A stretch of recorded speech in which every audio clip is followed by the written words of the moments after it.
네, 5월 9일 금요일 이기자의 모닝뉴스통 진행하는 이기자 이혜진입니다. 자, 오늘도 종합 뉴스포털의 뉴스통통에서 새로운 기사들 살펴보고요. 또 인기 뉴스 어떤 것들 올라왔는지까지 함께 확인해 보도록 하겠습니다. 자, 먼저 첫 번째 뉴스입니다. 삼성 SDS가 올해 안에 상장을 추진하겠다고 밝혔습니다. 자, 사실 이 소식은 예전부터 시장에서 좀 많이 예상을 해왔었던 사실인데요. 자, 그런데 이 상장 목적을 두고 여러 가지 이야기들이 나오고 있습니다. 일단 회사 측에서는 해외 사업을 확대하기 위한 일환이다라고 설명을 하기는 했습니다만 시장에서는 좀 다른 해석들이 나오고 있는데요. 자, 그러니까 삼성그룹의 3세 경영 구도를 좀 확립하기 위한 포석을 위한 자금 마련이다라는 그런 이야기들이 나오고 있습니다. 관련 뉴스 통해서 좀 더 자세한 소식 살펴보도록 하겠습니다. 자, 왼쪽에 있는 뉴스입니다. 삼성 SDS 연내 상장 이재용 지분에 주목해라라는 제목의 뉴스입니다. 자, 첫 번째 뉴스 뉴스토마토의 보도입니다. 삼성이 시스템 통합 계열사인 삼성 SDS를 역내 상장키로 결정했습니다. 그룹 지배구조 개편의 일환으로 3세 경영시대 개막을 위함으로 풀이가 되고 있는데요.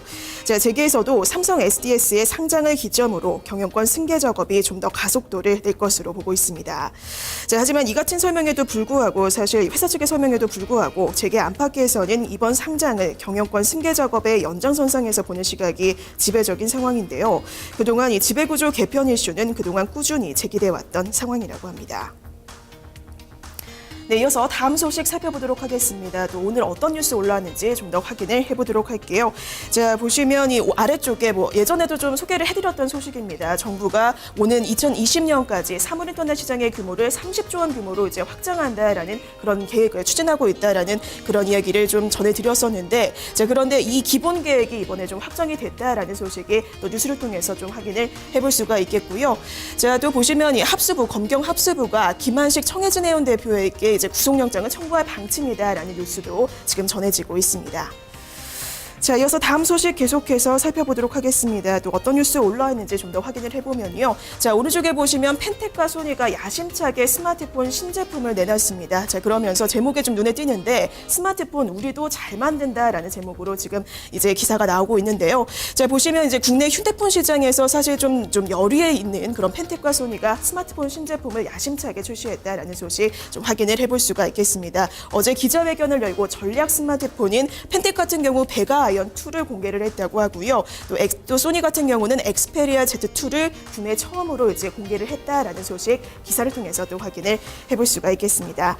자, 이어서 다음 소식 살펴보도록 하겠습니다. 지난 3월 말 그리고 4월 초에 백령과 삼척도 그리고 파주에서 발견된 무인기가 결국에는 이제 북한에서 발진됐다라는 소식이 지금 전해지고 있습니다. 이 결론이 지금 확정이 된 건데요. 자, 이따라 국방부는 이것이 이제 정전협정을 위반한 것으로 보고 유엔을 통해서 북한을 좀 강력하게 고발할 그런 경고할 계획이라고 합니다. 관련 뉴스 통해서 좀 더 자세한 소식 살펴보도록 하죠. 자, 왼쪽에 있는 뉴스입니다. 북한 무인기 결론 났다. 추가적인 대북 제재 가능한가라는 제목의 뉴스입니다. 자, 이어서 아시아경제의 보도입니다. 지난 3월부터 3월까지 발견된 세 대의 무인기가 모두 북한에서 발진한 것이라는 최종 조사 결과가 발표됐습니다.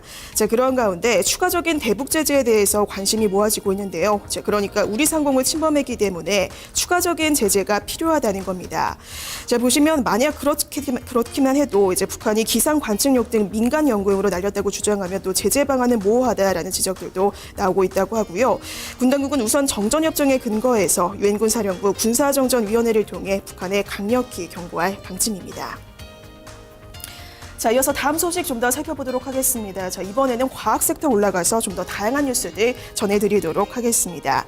자, 어떤 뉴스들 좀 더 있는지 보시면요. 자, NHN 엔터테인먼트 빅게임 부문을 이제 급 확장한다라는 그러한 소식들 전해지고 있는데 속내가 과연 어떤 것일지에 대해서 관심이 모아지고 있다고 합니다. 자, 이 사실 좀 비정상적인 약간 좀 불안한 그런 게임 분야보다는 빅게임 부문에 그러면서 손을 뻗치면서 좀 더 안정성을 기할 것이다라는 소식들 전해지고 있고요. 자, 이어서 위쪽에 있는 뉴스 살펴보도록 하겠습니다. 하루 중 기분의 리듬을 조절하는 원리가 세계 최초로 밝혀졌다고 하는데요. 자, 어떤 뉴스인지 좀 더 확인을 해보도록 하죠. 자, 계속해서 노컷뉴스의 보도입니다.